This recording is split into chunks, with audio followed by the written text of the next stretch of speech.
Hi there guys, this is Nikhil from GreedyTech and this is a review of Moto Z. I have already made a video on unboxing and initial impressions, so check that out for the physical overview. With that said, these are the specifications. It comes with the Snapdragon 820 chip with 4GB RAM, 64GB internal storage. This is the one that's currently sold in India at 40,000 rupees. There is another variant with 32GB internal storage sold at other places. These are the benchmark scores. There are phones with Snapdragon 821 processor like the Google's Pixel, OnePlus 3T, but there isn't much difference between 820 and 821, and you will never notice that difference. This phone, said to be the world's slimmest phone, weighs 136 grams and has a thickness of 5.2 mm. It is indeed very slim, with Corning Gorilla Glass 4 on the front and back. Now, just like with freedom comes responsibility, such a slim profile comes with a cost. This phone doesn't have audio jack and comes with just 2600 mAh battery. We got the Type-C to audio jack adapter and I felt it could have been a little smaller. Audio quality via adapter was good if you have a decent pair of headphones. The thing we got in the box sounds horrible, so you can throw them away without any doubt. If you forget or lose the adapter on a road trip with a wired headset, your life is in hell. It happened to me many times. Every time I wanted to hear music, I looked at it and missed the audio jack. Battery life is disappointing due to the smaller capacity, but the battery optimization and doze features work really well. I got screen on time of 3 to 4 hours on moderate usage, but mostly near 3 hours. For my regular usage, it never lasted a complete day, but turbocharging helps. Because of the turbocharger, phone gets charged completely in 1 hour. In 30 minutes, we get 50% charge. So at least that helps. Now personally, in terms of design, I loved the phone. Everyone who saw the phone were amazed by how thin the phone looked. But this was all a one-sided story. None of them, including myself, were ready to use the phone as it is. Both the front and back were fingerprint magnets and we are constantly worried about dropping it or scratching the surface every time we put it down. So I put on the style mode and the bumper we got with the phone. Now it surely looks secure, but at the same time, it lost its beauty. These style mods are completely useless. They come in different textures, sit on the back, increase the phone's thickness, and does nothing. So at the end, I think we didn't get the slimmest phone. Like all the older Moto flagships, we got 5.5-inch Quad HD Amoled Panel and it does look stunning. Now, I was never a fan of Quad HD display. I couldn't tell the difference between a Quad HD and a Full HD, but if you're interested in virtual reality or watching 360-degree videos, all that additional PPI does come in handy. And that's the main advantage it has over phones like OnePlus 3, 3T and Pixel that comes with only Full HD resolution. We don't have any official confirmation yet, but Moto Z might support Google's high-quality VR called Daydream. We might get a confirmation once we get a nougat update.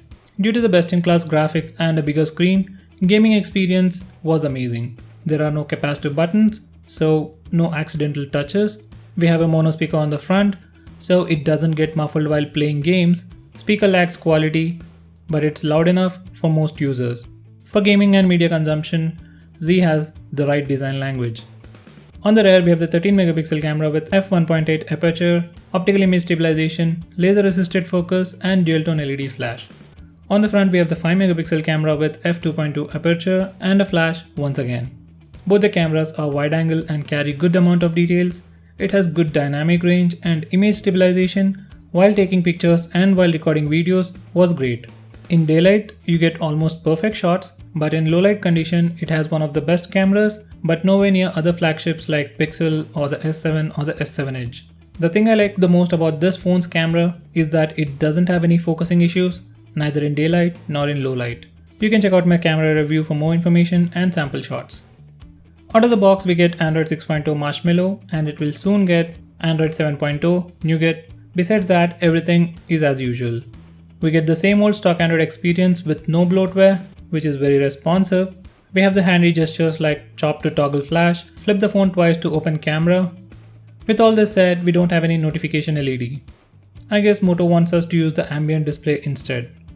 Personally, I felt that feature was annoying. It lights up the screen every time there's a notification and cries out for attention. Out of the 64GB of internal storage, we get about 52GB for user apps and user data, and out of the 4GB of RAM, we get about 2.5 to 3GB of free RAM on the first boot. For everyday usage, you won't have any issues with software or performance. It's fast and very stable. In terms of design, I had small problem with the buttons on the right. They are small, little hard to press, and to make things worse, they are placed very close to each other. I felt a little discomfort while clicking the buttons, taking screenshots and pressing the power button to put the device to sleep. I think there were many from Moto who felt the same way and allowed fingerprint scanner to lock the device too. Fingerprint scanner itself works flawlessly. It's very fast and accurate, and you can unlock the phone in any direction. You can use the fingerprint scanner to unlock the phone, and when the display is on, just place the finger on the fingerprint scanner and it'll put the device to sleep. But because of this feature, I was not able to unlock apps using the fingerprint scanner. Every time I tried to unlock an app with fingerprint scanner, display turned off. So far, I didn't find any option to disable this feature, and this is the only problem I had with the software. Regular stuff like call quality, network connectivity were all good. Phone has VoLTE and Geo works too. But using 4G while watching videos drains battery noticeably faster. The best feature of Moto Z series phones are the Moto mods. Just by snapping on a mod, you get additional functionality, new features, improved battery life. There is no complexity like with the G5, and they work seamlessly. We have a camera mod, projector mod, sound mod from JBL, and battery mods which allow wireless charging too. As a normal phone, I think it's incomplete. It has all the basic stuff, but it doesn't have any wow factor like water resistance or an incredible camera, curved edges, additional software features, nothing. Yes, it is incredibly thin, but I don't see anyone using their phones naked, because they will end up scratching the camera bump, or else dropping it, breaking the glass, or at least they will be worried constantly. We have the Moto mods which are definitely fancy, and that stops over there. Current list of mods are very limited, overpriced and bulky.